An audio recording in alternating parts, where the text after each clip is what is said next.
Hello everyone, this week for me is a week of final papers for grad school, and I don't want to further stress myself with a history video this week. So instead, I'm going to talk about something related to my channel itself, color schemes. So I know that some people subscribe to me for my videos where I talk about historical events, but my channel's main focus has always been about making animated maps of historical events.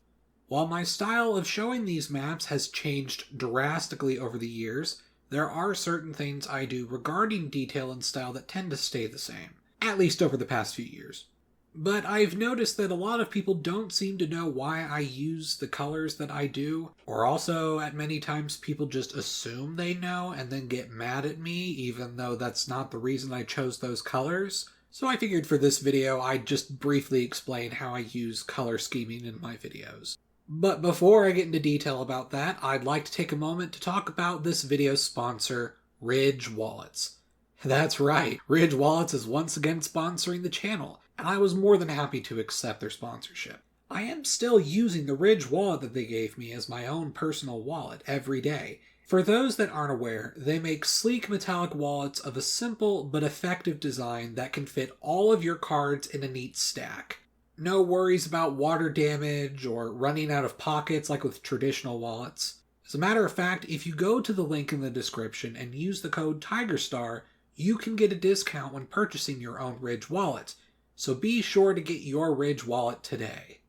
So what color schemes do I use for my videos? Well, it depends what kind of map video I'm making. For convenience, I'll talk about what I do for the two main types of map videos I make. There are maps I've made of just general time lapses of nations or regions over time, and then there are time-lapse maps I make of wars. For general time lapses, if it's just focusing on one country, then I just kind of pick a color that I think works. I think of Rome as purple, the United States strikes me as blue. It just kind of feels right. But of course there are multiple countries I imagine for red and blue, so when I make videos that show multiple countries that need to be colored in, I try to make sure not to use more than one country per color at the same time. Now, there's only so many distinguishing colors I can use, so I can't give every country its own unique color, so honestly I don't. Many of you will notice that I tend to use this khaki color for countries that don't have distinguished colors. So how do I decide which ones get colors and which ones are just relegated to khaki? Well, I look at it from a perspective of doing a better job displaying the information of what territory a country controls. If a random country is either super small or doesn't tend to territorially expand or decline as rapidly as other countries, then it'll probably be khaki. Meanwhile, an empire like Rome or the Ottoman Empire are significantly changing their sizes as time goes on. Whether we like it or not, empires tend to have more significance to historical events and people are often looking for them. They want to see Rome rise and fall, so they kind of need to pop out. I think this is also especially important when dealing with colonial empires because if they're having territories across oceans, then it's easy for someone to not notice the label of that colony if it's a small one or if it's in a crowded area like the Caribbean, so the individual colors help it stand out. While I don't want to bash other videos, I have seen videos where they decide to color countries in groups rather than distinctively, and it really becomes a problem in the colonial era when you see continents having 2 or 3 colors only, and it's way harder to tell things apart that way. Not everyone has giant monitors where they can see the labels on every country. Luckily, the internet has created several attempts of a universal color scheme for historical maps. Most of these are from the alternate history forums, and there are competing color schemes as well as color schemes that are no longer being used. I myself have dabbled in a few of them. For some of my older videos, I tried using the Tacos scheme or the Master color scheme. Lately, I've been using my own color scheme that's kind of a blend of a lot of these alternate history forum color schemes with some minor changes. It overall, though, makes worrying about what colors to use go away just because it's pre-planned, so to speak. What about wars, though? It doesn't take a genius to notice that the most common color scheme I use by far is red versus blue. But it's not the only one I've used, and sometimes I need a third or a fourth color, sometimes I need like 8 colors. But is there a general logic behind them?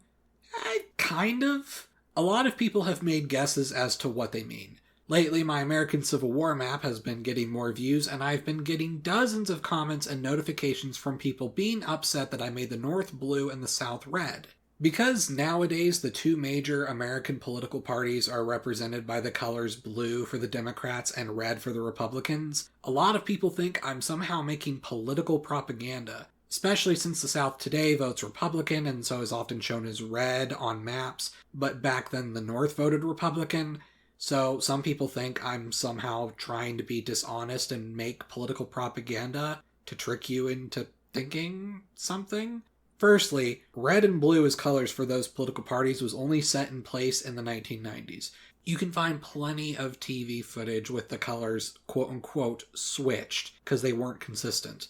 Secondly, the Civil War wasn't Republican versus Democrat. It's way more complicated than that. Thirdly, both political parties were completely different at the time of the Civil War anyway. There's actually a reason why the North is blue and the South is red.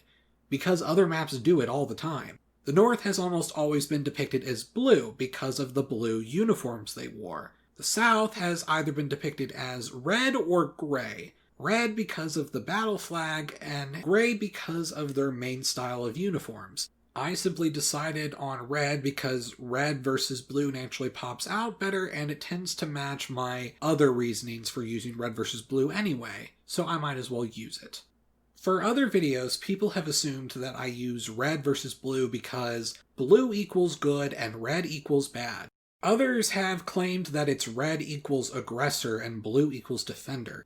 While in many cases this kind of works, it's not how I choose the colors, especially since wars are almost never that basic anyway. Truthfully, the general rule is almost always blue equals the winner and red equals the loser. I say general rule because there are a few exceptions. Like my Russian Civil War video has the Soviets as red even though they won, because let's be real, making the communists a color other than red seems wrong. But also many wars don't necessarily have winners or losers either, which is why sometimes I use different colors like green versus orange. For my map on the ongoing war in the Ukraine, I used the two colors of the Ukrainian flag because I thought it looked kind of neat. But overall, while there is no rigid rule I use for coloring wars in my videos, 99% of the time, if it's red versus blue, it's because blue equals the eventual winner and red equals the eventual loser. So I think I'll end the video here. Hopefully that cleared some things up and you understand how I use color in my videos better. In the meantime, I'm Emperor Tigerstar. I'll see you guys next time, and have a Merry Christmas and Happy Holidays.